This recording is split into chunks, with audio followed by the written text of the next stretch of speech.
Salam sejahtera Malaysia, denyut nadi suara rakyat bergema di channel ini. Jangan lupa tekan butang subscribe, like dan share. Malaysia kita punya, cintai Malaysiaku, kita jaga kita.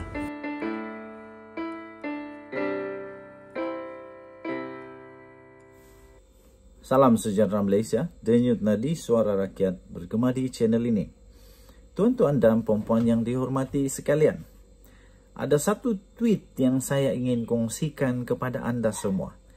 Tweet ini amat best untuk dikongsikan. Dapat membuka minda dan juga dapat memberikan kita sedikit gambaran tentang apa yang pernah berlaku, sudah berlaku dan mungkin akan berlaku lagi. Okey, kita tahu bahawa musuh-musuh Anwar Ibrahim dalam politik sekarang menyerang dia. Tapi ada satu tweet daripada ini nama dia daripada Azman Kamarudin yang juga turut Anwar Ibrahim dan Dr. Wan Aziza Ismail turut follow Twitternya. Dia kata, Azman Kamarudin kata @azman86. Kamu boleh type @azman86. Cuba semak, dia kata cuba semak dalam kerajaan negeri Kelantan, Terengganu dan Kedah. Sekali lagi, dia kata, dia tulis dalam Twitternya, cuba semak dalam kerajaan negeri Terengganu, Kelantan dan Kedah. Berapa ramai anak bini, sepupu sepapat, kroni lebay pas, duduk berhimpit dalam tu sedap makan gaji katanya. Oh, ini pedas betul ini. Dan kerana tweetnya ini telah mengundang 267,000 view dan 666 retweet. Kita tengok apa yang kita dapat bacakan di dalam tweet mereka. Kita lihat apa mereka tweet pula. Okey, so kita tengok dia kata ada satu lagi tweet rupanya yang sudah dihantarkan mengenai tweet ini. Oh, banyak nih. Saya ingin kongsikan sedikit. Daripada LWS dia kata two wrongs doesn't make one right.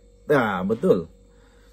Kata si Amina Mali kata, dia kata tak, jangan nak berdolak dalik. Sekarang ni kita pernah komplain ada unsur nepotisme dalam kerajaan sebelum ni. Kenapa kita buat bingai? Kau tahu benda ni tak betul dan salah, kau sengaja buat, kau boleh lantik orang lain katanya. Daripada SIFF atau Hasif, lucu juga. Budak sekolah kantoi tak puas hati, pas tu main petik nama member. Daripada Chris dia kata, people do one they want. People do one they want. See what they want. Hear what they want. Should PM10 have appointed Nurul? Perhaps not the best of idea. Is there someone else better? Probably there is. Is PM10 wrong to make this decision? Only time will tell.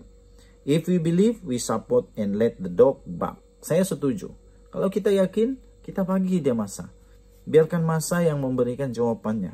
Kalau kita setuju, kita support dan biarkan dog bark. Okay. Luis Diaz kata, orang politik semua sama aja. Kita dah jadi puja kokse. Okay. Lepas itu, Fantasi Destroyer kata, sebab pas buat halal jugalah kau nak buat.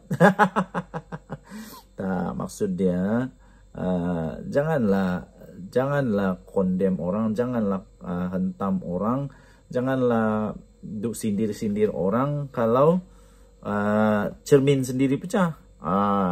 Pergilah cermin diri sendiri dulu. Okey. Denyut nadi suara rakyat bergema di channel ini. Tapi ini memang agak kelakar lah. Ini memang kelakar. Lepas itu apa yang PKR buat? Belajar membaca baru buat perbandingan, kata Ahmad. Lepas tu banyak lagi tweet lain, antaranya daripada Ramzhan kata, entahlah bro, aku ni sokong PH. Tapi bila Anwar buat macam ni, dia sebenarnya bagi presiden card kepada PM yang selepas ni. PM PAS ni semua lantik anak beranak, diorang pro bono juga dan ada qualification. Masa tu bila PH jadi pembangkang, janganlah pula kurang melalak cakap PM buat benda salah, dia kata. Jadi sebenarnya ada kebenaran juga. Jadi denyut nanti Suara Rakyat bergema di channel ini. Kita jumpa lagi. Bye-bye. Salam sejahtera Malaysia. Denyut nadi Suara Rakyat bergema di channel ini. Ramai orang hentam Anwar Ibrahim kerana melantik Nurul Izzah sebagai penasihat. Okey, tetapi tuan-tuan dan puan-puan yang dihormati sekalian, mereka hanya duk hantam. Tapi tahukah mereka, tahukah kita, tahukah anda semua kenapa Datuk Seri Anwar Ibrahim melantik Nurul Izzah sebagai penasihat beliau? Berikut ialah sebab mengapa Anwar Ibrahim, Perdana Menteri Malaysia, melantik anaknya Nurul Izzah Anwar yang cukup berpengalaman, mempunyai kredibiliti dan mempunyai kelayakan yang cukup untuk menjadi penasihat kepada Datuk Seri Anwar Ibrahim. Anwar akhirnya mendedahkan kenapa beliau lantik Nurul Izzah sebagai penasihat.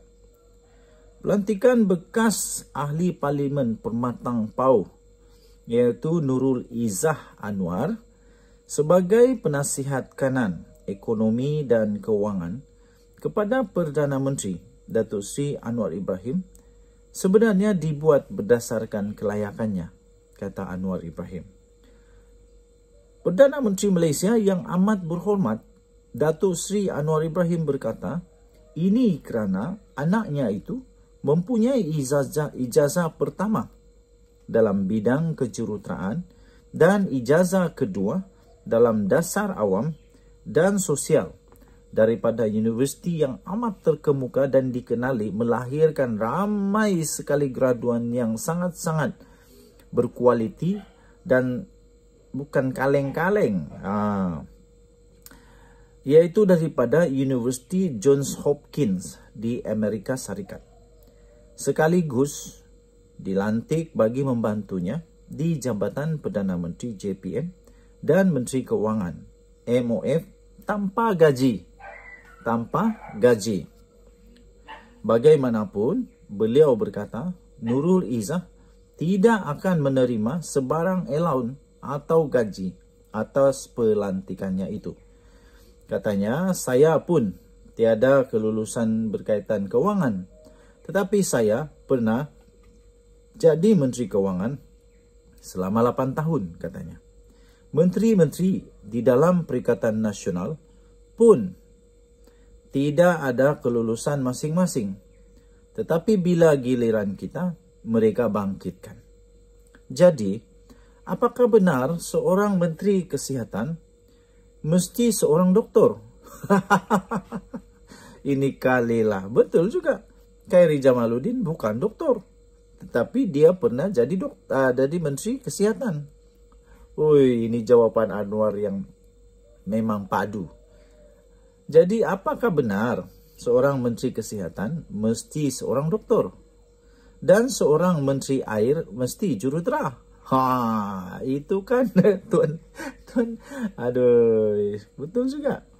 Untuk Nurul Izzah, dia ada ijazah kejuruteraan dan ijazah bidang dasar awam. Memang saya minta dan pelawar dia untuk bantu saya sebagai penasihat di Jabatan Perdana Menteri dan MOF, katanya. Ahli Parlimen Tambun itu berkata, demikian selepas merasmikan Pusat Hikmat Parlimen Tambun, di sini yang turut dihadiri oleh Ahli Dewan Undangan Negeri Adun Hulu Kinta, Muhammad Arafat Varisai Muhammad.